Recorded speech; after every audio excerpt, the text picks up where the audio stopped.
Presiden Prabowo Subianto memberikan pernyataan yang menuai polemik saat berpidato di depan mahasiswa Indonesia di Kairo, Mesir. Presiden menyampaikan gagasan memaafkan koruptor yang mau bertobat dan mengembalikan hasil yang dikorupsi. Nantinya akan diatur mekanisme pengembaliannya, termasuk secara diam-diam. Para koruptor atau yang merasa pernah mencuri dari rakyat, kalau kau kembalikan yang kau curi, ya mungkin kita maafkan. Tapi kembalikan dong. Nanti kita beri kesempatan cara mengembalikannya bisa diam-diam supaya nggak ketahuan. Mengembalikan loh ya.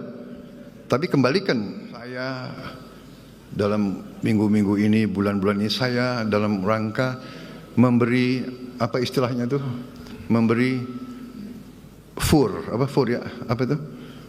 memberi kesempatan.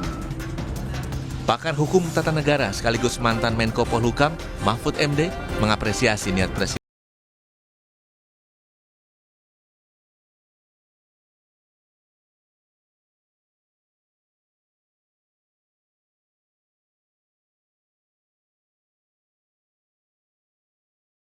berisiko ya.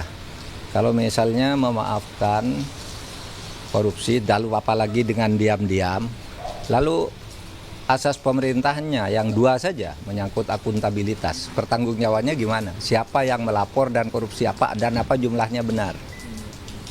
Lalu asas transparansi juga bagaimana? Nah, belum lagi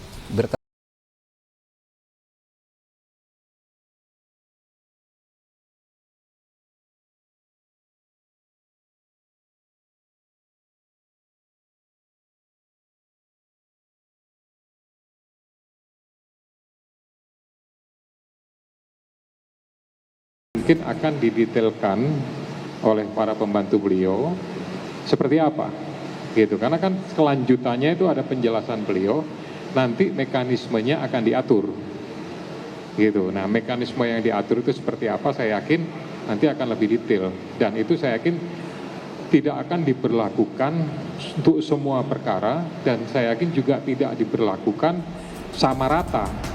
Merespons rencana Prabowo itu, sejumlah pihak menilai sebaiknya pemerintah mempercepat pengesahan RUU perampasan aset yang hingga kini belum jelas di tingkat DPR. Tim Liputan, Kompas TV.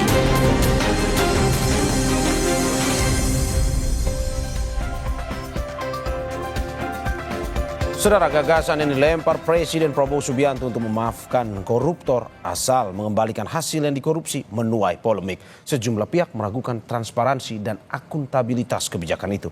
Selain itu juga ada yang mendesak lebih baik diselesaikan dulu RUU perampasan aset ketimbang ada gagasan itu. Tepatkah gagasan Prabowo tersebut? Kami akan bahas dengan sejumlah narasumber, diantaranya peneliti Pusat Kajian Anti Korupsi atau PUKAT UGM, Zainur Rohman. Selamat pagi, Mas Zainur. Selamat pagi, Mas Mario. Dan juga Wakil Ketua KPK 2015-2019, Saud Situmorang. Selamat pagi, Pak Saud. Selamat pagi, Mas. Ya, selamat pagi, Bapak-Bapak. Ini kami juga masih mencoba menghubungi anggota Komisi 3 DPR RI untuk ikut bergabung bersama, tetapi hingga saat ini masih belum ada respon, sehingga kita bersama Bapak-Bapak yang sudah hadir melalui sambungan Zoom ini. Saya ke Pak Saud. Pak Saud, memaafkan koruptor, yang penting mengembalikan hasil korupsinya ke negara. Ini sudah tepat atau belum sebenarnya usulan dari Presiden Prabowo Subianto ini? Ya, saya kebetulan mendengar persis pidato itu ya, setengah jam ya. Itu kan panjang tuh, di belakang, bagian belakang baru dia nyebut, di depan nyebut Indonesia gimana, Ya. baru sulit, di belakang baru nyebut itu. Kalau lihat dari pidato itu, dia kayaknya nggak paham due process of law ya. Due process of law itu semua tindak pidana itu harus ada prosesnya. Ya. Nggak bisa sembunyi-sembunyi kayak begitu. Memberantas korupsi itu Anda harus transparan, akuntabel, bebas dari konflik kepentingan dan seterusnya. Jadi kalau bicara due process of law, di negara lain juga ada memaafkan kayak begitu. Jadi tapi prosesnya jalan dulu, karena disitulah kekuatan buktinya, transparannya. Jadi yang paling utama kan sebenarnya harus dipahami, kalau kita mau kumpul lah katakan apa sih nature-nya korupsi itu, nature korupsi itu penyalahgunaan kekuasaan, keuntungan pribadi, publiknya dirugikan, cenderung rahasia, kolusi, manipulasi, ketidakadilan. Itu kalau mau disebut sampai 50 juga ketemu itu apa yang nature-nya korupsi itu. Jadi itu harus dipahami dulu gitu. Makanya kalau kita mau lihat kenapa angka kita 34, kalau bisa saya dikasih waktu memaparkan di sini. Nah, itu di depan itu di layar itu kalau kenapa kita dapat angka 34? Ini angka indeks itu kan yang persepsi menilai korupsi ya Pak ya? gimana? Indeks persepsi korupsi Indonesia. Ya, Ya. kenapa kita dapat indeks persepsi korupsi 34 itu kan ada 13 lembaga yang menilai. Tapi di layar ini Anda bisa lihat itu untuk tahun 2023 itu hanya 8 lembaga. Ya kan? Yaitu apa yang namanya Economic Intelligence Unit, Political Research Service, Bertelsmann Transformation Index, World Justice Project, Varieties Democracy, IMD World Competitiveness, terus kemudian Global Insight, terus Political Risk, Economic Survey, itu yang paling bawah kanan yang pink itu malah disebut itu yang dinilai pimpinan nasionalnya juga dinilai loh sampai pimpinan lokalnya. Oke. Jadi jangan main-main, Anda ngomong apa salah aja bisa jadi menginspirasi orang tidak benar. Jadi persoalannya kembali dari 8 lembaga ini, kemarin World Economic Forum yang merah itu nggak nilai, nggak tahu kenapa itu saya nggak ngerti. World Economic Forum itu banyak yang dinilai dari kita, mulai dari bagaimana kita melaksanakan ekonomi, perizinan dan seterusnya. Dari 8 lembaga yang ada di layar itu, masing-masing itu lebih kepada menyentuh persoalan politik juga gitu. Jadi sekali lagi kalau Presiden meminta sesuatu diselesaikan tanpa due process of law, itu kontraproduktif. Jadi bikin pertanyaan di 8 lembaga yang kita lihat tadi itu, ini gimana sih menyelesaikan pemberantasan korupsi? Jadi aneh gitu loh. Oke, Gitu kira-kira, Anda, Mas Mario. Pak Saud, Anda mau bilang ini sebenarnya malah justru pemberantasan korupsi kita semakin mundur atau bagaimana? Oh iya dong. Akan kemarin itu salah satu menterinya menjelaskan bagaimana dia pengampunan itu pakai abolisi lah, amnesti. Itu soal lain. Makanya tadi kan Ketua KPK bilang itu bahwa yang penting prosesnya dulu. Bukan kemudian ada istilah diam-diam begitu. Itu buat orang asing aneh. Nanti Mas Janur bisa jelaskan dia pengalaman bagaimana di Rolls Royce itu memaafkan karena dia membawa nama negara, tetapi itu ada prosesnya, nggak ujuk-ujuk diemin aja ganti rugi diem-diem, nggak begitu, Mas Mario. Tapi kan ini Pak Saud untuk kepentingan keuangan negara juga karena melihat aset yang harus dikembalikan dan lain-lain. Oh iya, itu makanya disebutnya due process of law, proses hukumnya harus jalan. Itu kan Dedi bilangnya diam-diem. Itu malah jadi aneh, dia transparansinya gimana, nanti unsurnya tidak adil. Karena kalau bicara Anda mengkorupsi, Anda harus buktikan dulu. Apa di pasal berapa Anda kenakan dia, apakah kerugian negara atau suap dan seterusnya. Jadi harus jelas dulu prosesnya, kalau saya bilang jangan panik deh berantas korupsi, tenang gitu, terkalem-kalem gitu. Jangan kayak 10 tahun terakhir deh. Oke, saya ke Mas Zainur. Mas Zainur, ini pagi-pagi Pak Saud sudah presentasi ini, semangat mendengar usulan dari Pak Prabowo ini. Nah, dari Mas Zainur sendiri melihat bahwa ini dari Pak Saud mengatakan bahwa ini mundurnya demokrasi dengan usulan seperti ini. Tanggapan Anda seperti apa? Ya, saya setuju dengan apa yang disampaikan Pak Saud ya. Ya. Sangat berbahaya ketika pemberantasan korupsi dilakukan dengan cara diam-diam menggunakan mekanisme pengampunan yang keluar dari proses hukum, apalagi menggunakan instrumen amnesti, abolisi, rehabilitasi, gerasi gitu ya. Tinggal dipilih mana yang mau dipilih, misalnya amnesti dan abolisi. Ini sangat berbahaya. Kami sudah pernah sampaikan bahwa misalnya amnesti dan abolisi, meskipun harus meminta pertimbangan kepada DPR, ini seharusnya instrumen yang tidak mudah digunakan.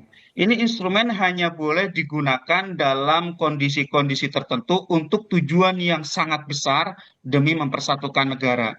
Kalau kita baca sejarahnya, amnesti dan abolisi itu banyak diberikan kepada mereka yang ingin melepaskan diri dari negara atau misalnya angkat senjata karena berbeda pandangan politik dengan pemerintah pusat gitu ya. Dalam sejarah Indonesia itu banyak diberikan misalnya kepada Gerakan Aceh Merdeka, kepada Fretilin di Timor Leste, atau juga para tahanan politik karena mereka melawan negara dalam tanda kutip bukan karena jahat kepada rakyat, tetapi karena perbedaan pandangan politik bagaimana negara itu harus dijalankan dan juga ada aspirasi-aspirasi yang itu tumbuh karena kegagalan negara untuk memberikan rasa keadilan kepada mereka. Jadi kemudian daripada terus tercerai-berai ditawarkan amnesti abolisi dengan catatan mereka harus letakkan senjata dan kembali ke pangkuan Ibu Pertiwi. Nah, kalau itu akan diberikan kepada para koruptor, ini sangat tidak tepat dan itu sangat menyakiti hati rakyat. Apa yang dilakukan oleh para koruptor itu sangat jahat, sangat merugikan kepentingan dan kesejahteraan rakyat dan tidak bisa diselesaikan dengan cara-cara pengampunan seperti ini. Bahkan kalau kita lihat dalam hukum positif saat ini di pasal 4 Undang-Undang 3199 Junto 20 2001 itu sudah sangat jelas bahwa pengembalian kerugian keuangan negara itu tidak menghilangkan unsur pidana. Apalagi kalau kemudian itu mau di-bypass dengan menggunakan hak prerogatif presiden dalam bentuk amnesti dan abolisi. Tadi Pak Saud juga menyebut di negara lain tidak ada itu model pengampunan yang kemudian mengakibatkan impunitas, tidak bekerjanya hukum untuk melindungi orang-orang tertentu. Memang ada model-model di negara common law, tetapi itu spesifik, yaitu untuk pelaku berupa korporasi atau perusahaan. Pelaku korporasi ini kalau ditersangkakan dan kemudian dituntut secara pidana, maka dampaknya bisa luas, termasuk misalnya juga bisa berdampak kepada ketenaga kerjaan, kepada perekonomian. Sehingga di negara-negara common law itu ada yang namanya Deferred Prosecution Agreement. Ini yang terjadi pada kasus Rolls-Royce itu ya Mas Zainur ya? Betul, tadi sudah disampaikan oleh Pak Saud, waktu itu Rolls-Royce memberikan suap kepada Emir Syahsatar, Direktur Utama Garuda, karena Garuda membeli mesin jet pesawat untuk Garuda. Nah, kemudian dari penegak hukum Inggris tidak melakukan penuntutan pidana karena Rolls-Royce setuju untuk membayar, kalau tidak salah, 400 juta pound sterling, agar apa? Agar yang pertama menunjukkan komitmen perbaikan, yang kedua itu juga memberikan pemasukan kepada negara, dan yang ketiga ini sebagai bentuk hukuman yang sangat berat dilihat dari cost and benefit-nya. Mungkin keuntungan finansialnya hanya sekian, tetapi kemudian denda yang harus dibayar itu sangat tinggi. Berarti Anda mau bilang bahwa ini lebih itu hanya cocok untuk korporasi. Berarti ini lebih cocok ke korporasi ketimbang ke personal ya, korupsinya. Betul. Dan itu pun tidak bisa langsung diterapkan. Kalau mau diterapkan, maka harus melakukan perubahan terhadap Undang-Undang Nomor 3199 Junto 20 2001, Undang-Undang Tipikor, dengan mengakomodir apa yang biasa disebut sebagai Deferred Prosecution Agreement itu tadi. Dan itu juga tidak mudah, harus dilakukan investigasi, juga harus ada pengakuan, ya. Tidak bisa sembunyi-sembunyi, diam-diam gitu ya. Semua harus transparan. Publik juga bisa melakukan pengawasan sehingga ada equal treatment. Juga itu merupakan satu prosedur yang diakui secara hukum. Itu merupakan salah satu due process of law, bukan keluar dari konteks penegakan hukum. Jadi itu kemudian di PE itu dimasukkan sebagai salah satu mekanisme yang diakui dalam hukum. Sehingga sekali lagi, menurut saya, meskipun saya percaya tujuan presiden ini baik, ingin mengembalikan kerugian keuangan negara, ingin mengajak orang bertobat, tetapi caranya salah. Kalau cara ini terus dibiarkan dan akan dilakukan, maka ini menjadi angin segar, menjadi insentif bagi para pelaku tindak pidana korupsi. Dan orang tidak akan takut lagi korupsi, toh besok bisa diampuni kok gitu ya. Sehingga menurut saya, daripada memberikan pengampunan dengan metode amnesti abolisi, kenapa kemudian tidak melakukan pemberantasan korupsi dengan tegas dan keras? Misalnya dengan merevisi Undang-Undang Tindak Pidana Korupsi, kriminalisasi illicit enrichment, juga sahkan RUU perampasan aset. Kalau illicit enrichment itu bisa disahkan, maka harta para penyelenggara negara yang tidak dapat dijelaskan asal-usulnya bisa dirampas secara langsung oleh negara, gitu Mas Mario. Oke, saya ke Pak Saud. Pak Saud, ini ada persepsi bahwa sebenarnya kenapa usulan ini muncul? Karena para koruptor ini merasa bahwa ya sudah, saya mendingan ditahan saja, toh pada akhirnya mengembalikan uang pun masa tahanan saya tidak dikurangi, sehingga lebih baik presiden mengusulkan bahwa ya kembalikan saja ketimbang harus menahan ataupun memberikan amnesti kepada mereka jika pada akhirnya mereka mengembalikan. Ini tanggapan Anda seperti apa? Ya, itu yang disebutnya logical fallacy. Jadi logikanya itu menyimpang gitu loh. Karena kita harus lihat, saya di bagian depan tadi sudah jelaskan. Nature-nya korupsi itu cenderung mengabaikan prosedur, diantaranya selain yang sudah saya sebutkan di depan tadi itu. Terus kemudian penyelewengan dana publik, kemudian kesenjangan, akibatnya itu kesenjangan sosial, sistem yang dirusak, dan seterusnya, dan seterusnya. Jadi kalau dia tidak menyasarkan dengan mekanisme sistem yang saya bilang due process of law tadi, nah ini jadi menarik perhatian.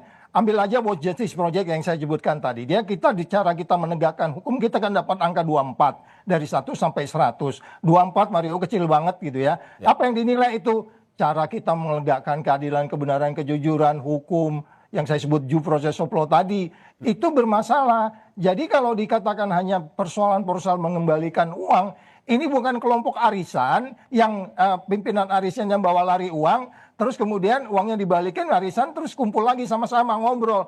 Enggak, ini bicara sistem, ini bicara negara. Jadi nggak sesederhana itu berpikirnya. Itulah sebabnya kenapa datang 9-8 lembaga yang menilai tadi itu dari sisi kompetisi gimana. Tadi ada di bawah itu varietas demokrasi, cara kita berdemokrasi kayak gimana, cara kita memutuskan politik kayak gimana, egalitarian nggak, egalitarian itu equal, kalau diputus-putusin sendiri oleh presiden bener nggak. Ini nanti indeks persepsi korupsi kita, ini indikasinya bakal menurun kalau cara kita ngambil kebijakan seperti ini, karena yang dirusak itu kan persepsi. Jadi sekali lagi, ini bukan semeter of angka.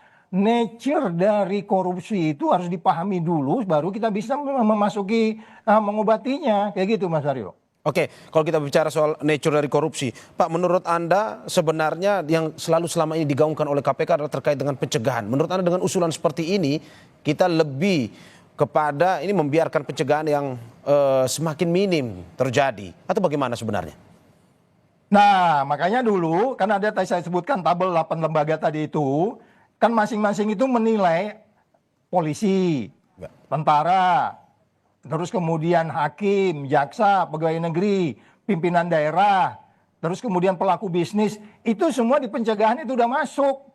Ada yang katanya di politik kita masuk politik cerdas berintegritas, terus kemudian di swasta kita masuk yang namanya ekonomik, ya kita datang ke Kadin, masuk ke daerah, nih loh jangan suap-suap. Terus kemudian kalau kita ke daerah, kepala daerahnya kita ajak ngobrol. Tapi kurang dari 3 minggu kadang-kadang kena OTT kayak gitu kan. Jadi kalau pencegahannya, pintu pencegahannya di KPK itu udah banyak. Walaupun kita harus perbaiki. Zamannya SBY itu sebutnya Stranas, Strategi Nasional Pencegahan Penindakan Korupsi. Zaman Jokowi diubah. Stratasnya itu Strategi Nasional Pencegahan Korupsi. Penindakannya nggak jalan. Targetnya juga mau jadi dapat IPK berapa nggak jelas. Zaman SBY itu targetnya dia 50, walaupun nggak kecapai ya. Tapi dia punya cita-cita selesai memimpin SBY punya target 50. Nah sekarang kita tanya Pak Prabowo mau berapa? Ya. Mau berapa selesai 5 tahun ke depan itu? Mau 40, 50? Nah mari kita duduk sama-sama. Jadi jangan panik, berantas korupsi itu biasa-biasa aja, tenang-tenang, kalem-kalem gitu ya. Tapi strukturnya jalan. Tapi bukan dia tenang-tenang itu maksudnya tidak dilakukan dengan yang saya sebut sekali itu due process of law. Semuanya itu ada proses dengan hukum. Karena apa? Korupsi ini nature-nya adalah extraordinary crime yang merusak semuanya. Jadi sekali lagi dia harus pakai sistem. Gitu Mas Aryo. Oke, saya ke Mas Zainur. Mas Zainur, ini menarik bahwa terkait dengan ini sedikit soal pencegahan. Anda melihat bahwa sebenarnya usulan dari Pak Prabowo ini lebih melemahkan terkait dengan pencegahan. Pada akhirnya ini melihat lebih ke soal penindakan ataupun bahkan pengampunan sebenarnya bagi para koruptor. Ya, usul ini sebenarnya menurut saya adalah kegagalan untuk melakukan diagnosis akar masalah. Dan kalau memang itu akan dilakukan dengan pemberian amnesti dan juga abolisi, ini bisa salah obat nih, bisa keracunan Republik ini gitu ya. Oleh karena itu menurut saya gitu ya, pemerintah khususnya para pembantu presiden duduk bersama ya, duduk bersama, kemudian lakukan penelitian tentang akar korupsinya, kemudian buat program pemberantasan korupsi selama 5 tahun ke depan ini, kemudian tetapkan target-target yang terukur. Ya, saya setuju dengan Pak Saud gitu ya. Misalnya para pembantu presiden ini untuk mengatasi masalah korupsi, Menkum dan juga Menko Hukum itu kemudian buat target. Apakah selama 5 tahun ini akan misalnya memperbaiki KPK maka harus dilakukan revisi terhadap Undang-Undang KPK. Memperbaiki peraturan perundang-undangan yang tadi dikatakan lemah karena memberi kesempatan kepada pelaku tindak pidana korupsi untuk tidak membayar uang pengganti dan kemudian digantikan dengan pidana penjara gitu ya. Maka harus direvisi terhadap Undang-Undang tindak pidana korupsi. Banyak sekali yang harus disesuaikan dengan misalnya agar comply dengan konvensi PBB melawan korupsi. Dan yang ketiga misalnya harus melakukan perbaikan-perbaikan terhadap institusi penegak hukum. Kesejahteraan penegak hukum kita masih buruk, profesionalitasnya, integritasnya masih bermasalah. Itu kan juga yang menyumbang angka buruk terhadap indeks persepsi korupsi. Ya kita secara terbuka kita katakan kepolisian, kejaksaan itu dua institusi utama di bawah pemerintah yang sampai saat ini masih menjadi bagian dari masalah sehingga memperburuk situasi pemberantasan korupsi di Indonesia. Sekali lagi menurut saya, ya, ini kemudian jangan menggunakan cara-cara yang di luar sistem, memberikan amnesti dan abolisi menjadi sinyal buruk, bahkan bisa menjadi insentif orang semakin berani melakukan korupsi. Justru yang harus dilakukan oleh pemerintah adalah membuat program-program yang terukur, yang terarah, yaitu perbaiki kelembagaan pemberantas korupsi, KPK, kepolisian dan kejaksaan, perbaiki instrumen hukumnya, Undang-Undang tindak pidana pemberantasan tindak pidana korupsi, dan juga ada beberapa RUU lain yang dibutuhkan untuk mendukung pemberantasan korupsi, RUU perampasan aset, RUU pemberantasan transaksi uang kartel dan seterusnya itu tadi. Sehingga menurut saya jangan juga kemudian salah diagnosis, salah memberi obat, bisa keracunan, bisa semakin buruk situasi pemberantasan korupsi di Mas Indonesia. Zainur, Anda mau bilang bahwa Anda setuju dengan pidana terhadap para koruptor ini ketimbang amnesti? Ulangi Mas Mario. Anda mau bilang bahwa Anda setuju bahwa pidana badan buat para koruptor ini ketimbang amnesti ketika mengembalikan uang? Ya, tentu soal pengembalian uang itu kan bisa didekati dengan perampasan aset itu tadi Mas Mario. Jadi hukuman badan masih penting, perampasan aset juga penting. Tapi kalau metodenya amnesti dan abolisi, perampasan asetnya juga belum tentu gitu ya. Karena seperti dikatakan oleh Prof. Mahfud, uang berapa yang harus dikembalikan itu kan tidak jelas. Apalagi mekanisme dilakukan dengan sembunyi-sembunyi. Siapa saja yang harus ditawari, Mas Mario? Apakah ini tawaran bersifat terbuka atau hasil investigasi yang sudah diketahui terlebih dahulu oleh aparat penegak hukum?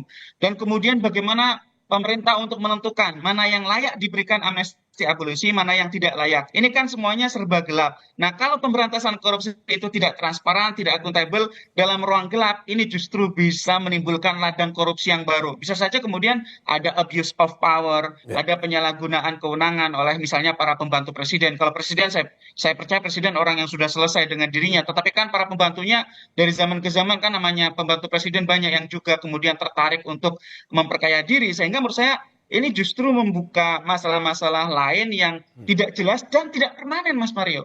Kalau ingin memperbaiki masalah dengan permanen, maka perbaiki undang-undangnya, perbaiki lembaganya. Baru yang terakhir, perbaiki kultur birokrasi dan masyarakatnya, Mas Mario. Oke, saya ke Pak Saud. Pak Saud, Anda tadi menyinggung soal IPK kita yang 34. Kalau mau dikatakan sebagai mantan pemimpinan di KPK, ini sebenarnya sistemnya yang masih belum berjalan atau manusianya yang belum optimal sebenarnya? Ya, kalau by definition kan selalu orang bilang korupsi itu karena greedy, korupsi itu karena sistem, korupsi itu karena kurang penghasilan dan seterusnya. Dan semua ini kan sudah dideketin. Coba tanya, pernah nggak gaji pegawai negeri turun? Naik terus. Tapi apakah IPK-nya naik? Apakah uang untuk orang-orang yang ada di DPR itu dari tahun ke tahun sejak reformasi turun? Enggak, tiap tahun gede. Bahkan sekarang makin gede. Apakah mereka punya passion untuk kemudian mengesahkan undang-undang pemberantasan pengembalian aset? Ya. Jadi kombinasi semua itu harus didekati bersama-sama sehingga kemudian kita bisa menemukan titik formula yang paling penting yang saya bilang tadi itu tujuannya tentu akan meningkatkan IPK. Makanya poin-poin tadi itu harus disasar satu persatu. Kalau buat Justice Project bilang penegakan hukum, tentu kita harus membina MA, MK dan seterusnya. Ini kan banyak pekerjaan-pekerjaan besar yang menurut saya penegakan hukum untuk kemudian yang tegas dan akuntabel itu yang paling penting. Jadi artinya Anda harus meningkatkan transparansi, bukan malah jadi sembunyi-sembunyi, itu enggak. Di mana-mana Anda pergi ke dunia mana aja, memberantas korupsi transparan, akuntabel, bebas dari konflik kepentingan, kemudian mendorong peran serta, baru melindungi orang-orang yang mempunyai passion pemberantasan korupsi. Selama 5 poin ini Anda nggak jalankan, Anda akan nabrak ke sana kemari aja, Mas Mario. Oke, ini menarik ya, bahwa dari usulan Pak Prabowo ini sendiri, ini juga jadi pertanyaan bahwa sebenarnya dengan mengembalikan hasil korupsi yang telah dilakukan oleh para koruptor tersebut, kenapa tidak pada akhirnya memprioritaskan rancangan undang-undang perampasan aset di program legislasi nasional. Tapi ini kita akan bahas usai jeda berikut.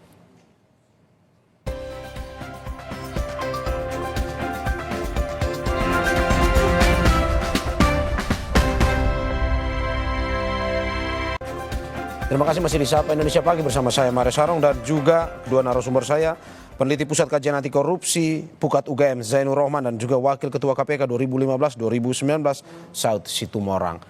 Bapak-bapak, kita akan lanjutkan lagi. Ini terkait dengan, saya ke Pak Saud dulu. Pak Saud, bagaimana melihat bahwa KPK hingga saat ini terus melakukan pemberantasan korupsi, tetapi kecanggihan dalam melakukan korupsi ini memang terus mutakhir.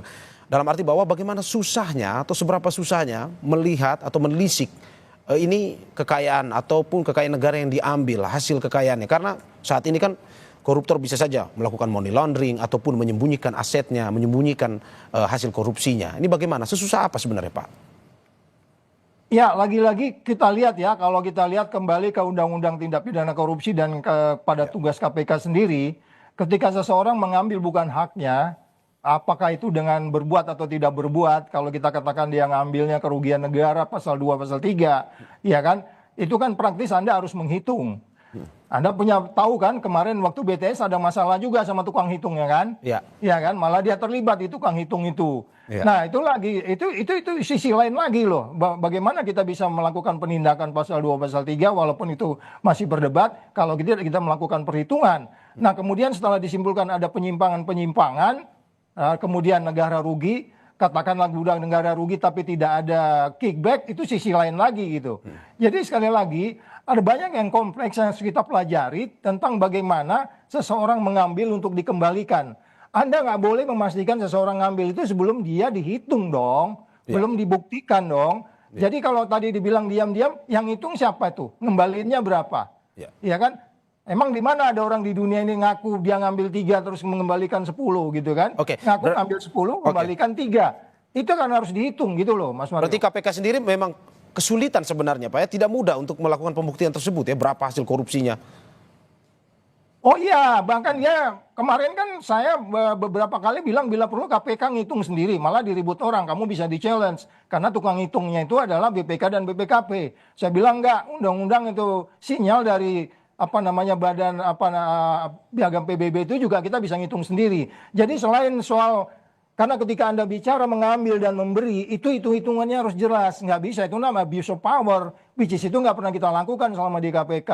Makanya kadang-kadang lama gitu, karena ngitungnya cukup hati-hati, detail-detailnya, item-itemnya kan. Kan itu banyak persoalan di yang kita sebut tadi itu korupsi itu sering dilakukan dengan sembunyi, terus kadang-kadang juga menimbulkan kehilangan katakanlah efek yang tidak membawa efek jerah dan seterusnya. Dan saya sudah sebutkan nature itu harus disasar satu persatu. Jadi nggak juga hanya angkanya saja. Angka oke, kita bisa hitung karena itu gampang bisa dilihat dengan transparan. Tapi yang tidak bisa dihitung ini kan kerjasama di belakang layar yang membuat sistem jadi rusak. Ya. Korupsi cenderung bekerja sama di tempat-tempat gelap. Bagaimana Anda bisa menyelesaikan itu kalau tidak Anda membuka secara terang? Kan gitu Mas Aryo. Oke. Sebelum saya ke Mas Zainur, saya mau menyapa politisi Partai Golkar Ahmad Doli Kurnia yang baru saja bergabung dengan kita. Selamat pagi Bang Doli. Selamat pagi.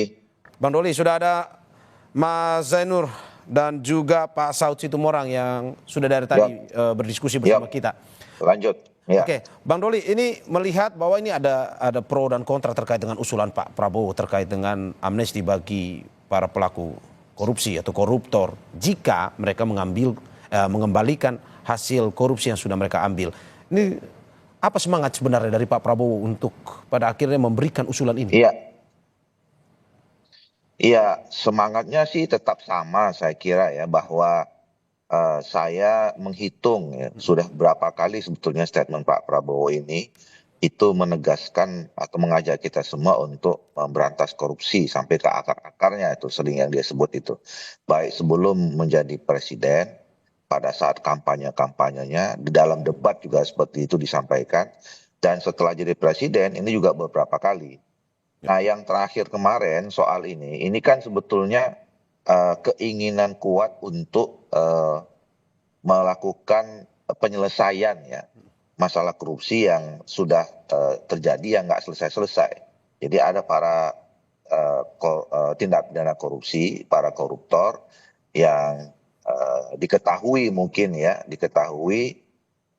melakukan tapi kemudian tidak bisa selesai.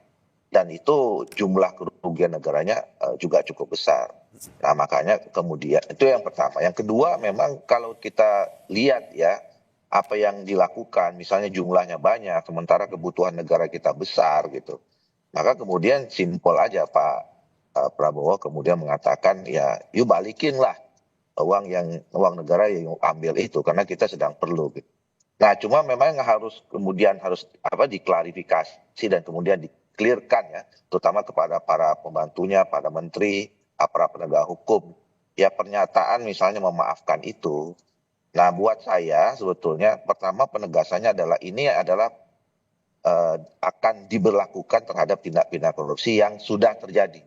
Ke depan ya nggak bisa karena nanti akan persoalan di masa kemudian. Nanti orang kalau ini tidak dikasih garis demarkasi yang jelas, ya nanti orang akan korupsi kemudian minta maaf selesai gitu. Nah kemudian yang kedua, ya saya tidak tahu ya memaafkan itu apakah berarti mengampuni. Negara kita ini negara hukum. Kalau orang sudah ketahuan ngambil nyolong ya harus dihukum dulu gitu loh. Maupun mau dibalikin, nah, kalau tidak dibalikkan gitu, ya tentu sistem hukum tetap harus berlaku. Nah ini yang mekanismenya harus kemudian ditindaklanjuti oleh para kementerian yang berkaitan dengan hukum dan aparat penegak hukum. Itu bagaimana tuh teknis hukumnya ya. Buat saya ya arti memaafkan itu belum tentu diampuni apalagi secara hukum. Kira-kira begitu. Oke, Bang Doli, ini terkait dari tadi Pak Saud Situmorang sudah memberitahu bahwa ini indeks persepsi korupsi kita di angka 34 sebenarnya. Kalau kita mencontohi negara-negara yang tinggi seperti New Zealand misalkan, pada akhirnya mereka mengawinkan antara pengembalian hasil korupsi tapi juga pidananya tetap berjalan sebenarnya. Nah, kalau misalkan dari usulan Pak Prabowo sendiri ini melihat bahwa ini ada kemunduran dari segi pencegahan dan juga dari segi penindakan sebenarnya. Ini tanggapan Anda seperti apa?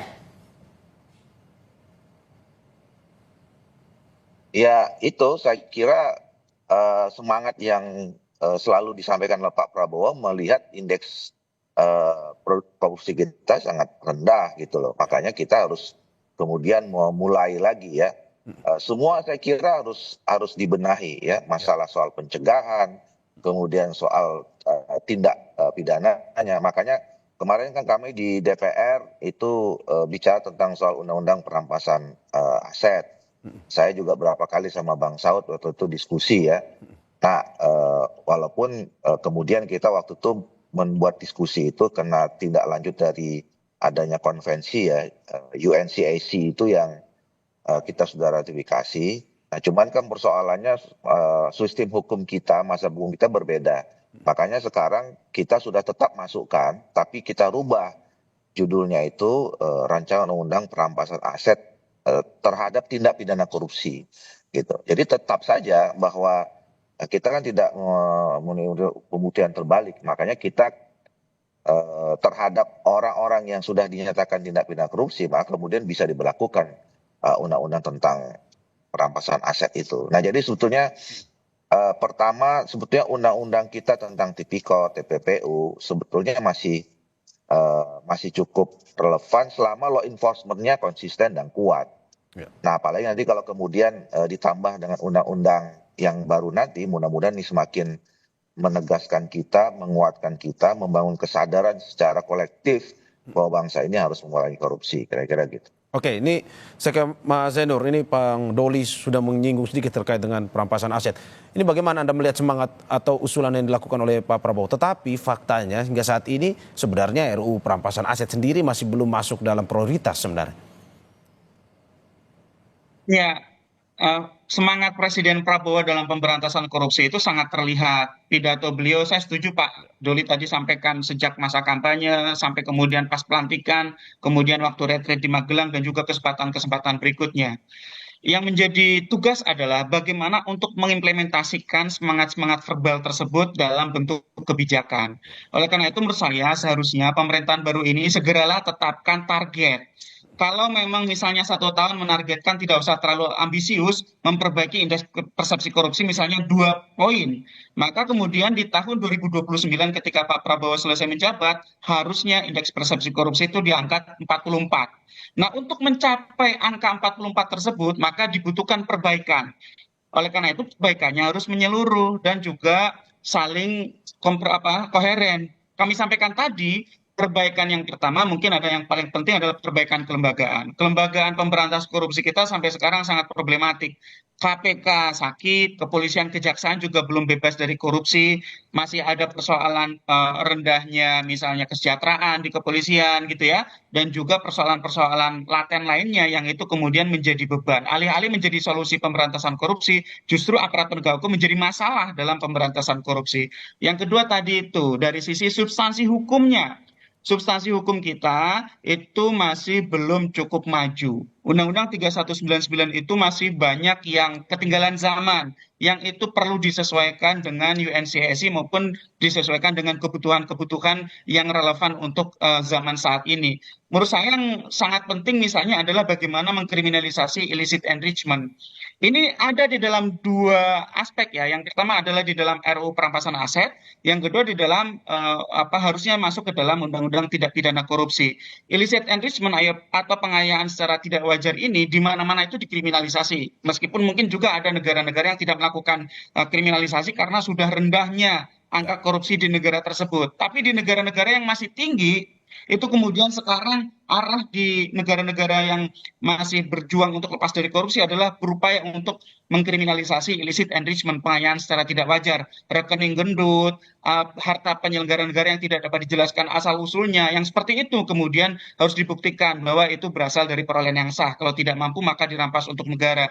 Nah, tadi Pak Doli sampaikan ini sudah masuk prolegnas. Nah, ini saya belum tahu kalau itu memang sudah masuk. Setahu saya penjelasan dari berbagai pihak itu belum dimasukkan, baik itu RUU perampasan aset maupun RUU tindak pidana korupsi. Jadi sebenarnya menurut saya pemerintah yang baru dilantik ini punya waktu sangat singkat, 5 tahun. 5 tahun itu seharusnya punya target. Menurut saya misalnya tiga undang-undang saja, tidak usah terlalu ambisius. Perbaiki undang-undang KPK untuk mengembalikan independensi KPK. Tadi Pak Doli menyampaikan ini problem penegakan kok, bukan problem regulasi. Ya maka institusi penegaknya harus kita perbaiki. KPK harus dikembalikan independen. Yang kedua adalah RUU Tipikor. RUU Tipikor ini sangat penting karena memang sudah ketinggalan zaman dan juga banyak problem pasal 2, pasal 3, pasal 5, pasal 11, pasal 12. Yang ketiga adalah RUU perampasan aset. 3 saja dalam 5 tahun kalau itu disahkan, menurut saya itu akan punya banyak kontribusi untuk memperbaiki skor indeks persepsi korupsi yang pernah turun drastis. Bisa dibaca grafiknya, indeks persepsi korupsi itu terjun bebas pasca disahkannya Undang-Undang Nomor 19 Tahun 2019 tentang perubahan Undang-Undang KPK. Mengapa? Karena KPK tidak lagi sepenuhnya independen dan kehilangan deterrent effect. Ya, para penyelenggara negara tidak takut lagi tuh sama KPK. Orang KPK-nya juga bisa disuap, KPK-nya juga masih korup Anda di mau bilang dalam, bahwa gitu kan. kalau Sehingga lembaga ini yang harus diperbaiki. Oke, Anda mau bilang bahwa lembaga penegak hukum kita misalkan yang tadi Anda bilang problematik, jika tidak dibenarkan terlebih dahulu, maka usulan apapun yang diberikan, baik itu dari presiden ataupun dari siapapun, ini tidak akan terlaksana pemberantasan korupsi kita yang optimal. Betul, itu yang disebut sebagai problem penegakan. Ya, hukum sudah ada meskipun terbatas, tetapi penegakan hukumnya itu problematik. Kenapa penegakan hukumnya problematik? Karena penegak hukumnya masih sakit. Kita sebut saja terbuka kepolisian, kejaksaan, KPK, tiga-tiganya sakit semua gitu ya.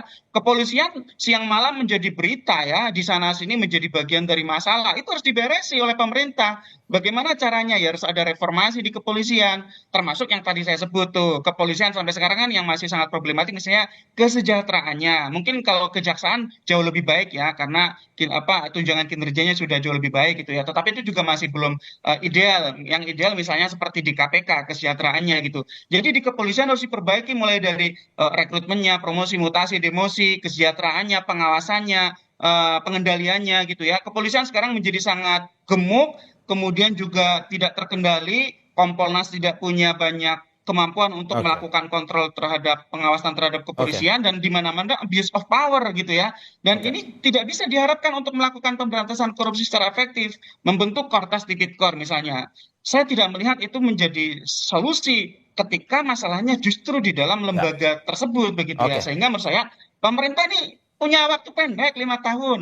Buat saja yang real-real ya, daripada membuat terobosan yang terobosan tersebut juga mengandung racun. Amnesti abolusi untuk tipikor ini tidak akan bertahan lama, ini tidak permanen, ini bisa menimbulkan masalah baru, ini juga tidak sesuai dengan prinsip, saya setuju dengan Oke, Pak oke. Ahmad Doli Kurnia, tidak Saya- sesuai dengan prinsip negara hukum. Oke, saya ke Bang Saud. Bang Saud, ini menarik bahwa Anda pernah menjadi pimpinan KPK, tetapi dikatakan bahwa hingga saat ini problematik kita masih terjadi pada lembaga penegak hukum. Jadi apapun usulannya, baik itu amnesti ataupun bahkan transparansi maupun usulan-usulan baik lainnya, ini tetap tidak akan berjalan jika lembaga penegak hukum kita masih terus problematik.